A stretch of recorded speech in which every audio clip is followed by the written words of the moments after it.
Um, sip on my tea as I talk to you guys on this still morning. On this morning, it's 11:17 where I am. I just want to remind some folks today that a new president doesn't really matter. Doesn't really matter at all. For those of us who were born and raised in the hood and impoverished areas, in in areas where you got corner store, liquor store, gun store on a regular basis, on corner to corner. That's what the pattern is where you live. You understand that a president hasn't changed any of that. Okay? A president hasn't changed any of that. If I go to my old neighborhood, if I go to my old neighborhood and look at the corner store that's closest to my aunt's house, who I call my second mother. My second mom, I actually call her mom because I was actually raised by her. So she's mom. But so for your understanding, like she's my aunt. But aunt, my mom, the one who raised me, there's a corner store up the street from her. It's been the same owners. It's had the same sign. It's had the same little bit of graffiti when you close, because you got to close down the racks on the store. When you close down the racks, when they close up and they lock it up at night, the same graffiti has been on there for years. They haven't even bothered to scrub the graffiti off. It's looked this way since I was in third grade. The exact same way. I could point to there's a crack in the pavement to the left of the store. This is my left, probably your right, but the left of the store is there's a little crack in the pavement. This little crack kind of goes. It's been like that. I could point out what the graffiti says, all the letters and everything on it. It's looked the same since then. You might say, "Oh well, that's the store owners," but my point is, the store hasn't changed. The sidewalks still look the same. The owner isn't in charge of the sidewalks. The sidewalks still look the same. Okay, the buildings around the store still look the same. Minus maybe one or two buildings are gone, but the buildings still look exactly the same. The hood has remained the same. The Chinese place right next to them, I think it's switched owners a couple times, but it's still the same. The gas stations have been there for forever. It's still the same. The people are still living the same way they've always lived. I could point you to corners where people sit on milk crates and they sit there and they stay there. And now there's different generations of people sitting on those milk crates. But I still got some boys sitting on milk crates or people who I grew up with, rather, sitting on milk crates right near that corner store. Their situation hasn't changed. The environment around them hasn't changed. No matter what president, no matter Republican, Democrat, it doesn't matter. It stayed the same. The lack of education in that area remains the same. The school systems having issues in that area have remained the same. But yet I'm different from that area because I left the area and went out. My sister did something similar. She left the area and she went out. And she got further education. She followed her dreams. I began to pursue my dreams. So it wasn't the president, because the president ain't changed my neighborhood. The president ain't changed my education system that I was around from kindergarten to middle school. Kindergarten through high school, actually. Kindergarten through high school.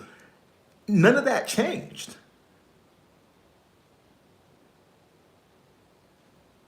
I had to go and actively change. I had to go and broaden my horizons. I had to go and figure out how to go and get it. And then it's through the grace of God that helped me to further advance the knowledge that I had.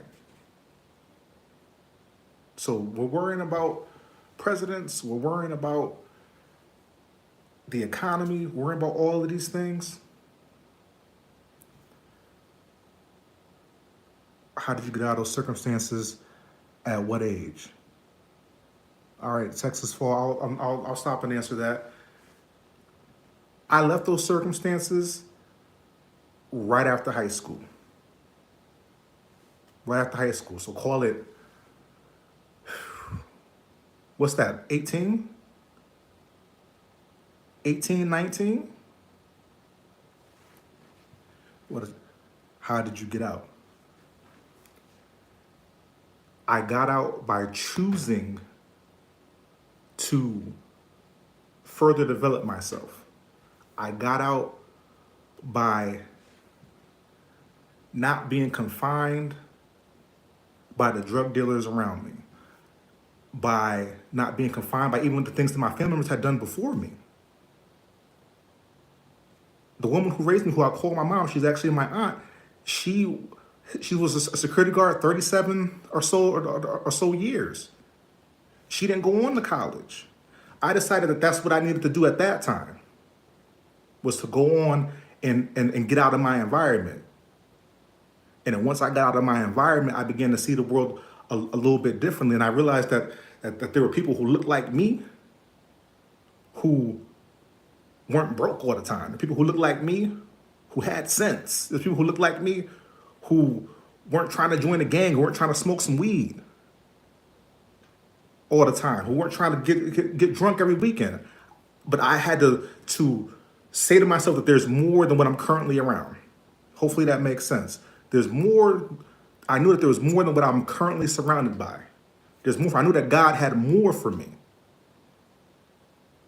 Now, is my life perfect? My life isn't perfect, but I've moved beyond that. I have kids. I have a family.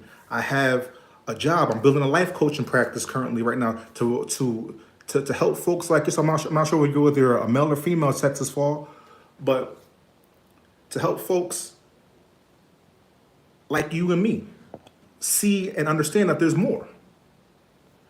All right. And I think that that's where many folks from my old neighborhood, from the hood, they got it mixed up. They thought that this was it. There's nothing more for me because they didn't see any black people advancing themselves. They didn't see that. They didn't believe that there was anything else bigger for them. I didn't see many black people advancing themselves. Everybody who owned a business in my area were either they were of a Middle Eastern descent. I only want to call what I think they were. Some were Syrian, but all the business owners, they were of a Middle Eastern descent. I didn't even see any black people successful in my immediate area. You're welcome. You're welcome. I didn't see anybody successful in my immediate area. But I knew that if I had these ideas that I could be more, there has to be more people like me somewhere. So we can't get stuck in what we see, right? And that's kind of where faith comes in.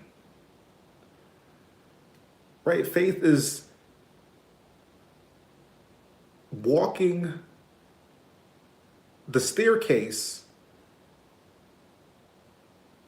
step by step and knowing you're going somewhere, but you can only see it step by step. That's what faith is. So you got to activate your faith and take a step. Have a good day. You too. Thank you. I appreciate you stopping by. We got to have faith and activate it, and we got to take it step by step. I didn't know that I would be here talking to you on a live today. You know, back when I was 18, 19. I just took it step by step.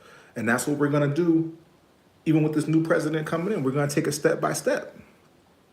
We're going to take it step by step, and we're going to remain in faith, realizing that a president can't fix all our problems. A president hasn't fixed all our problems. We still have to do the work and believe that God will do that work through us. So I said I wouldn't be on here too long. I'm gonna jump off, but I just wanted to just tell everyone listening today that as long as God still sits on the throne,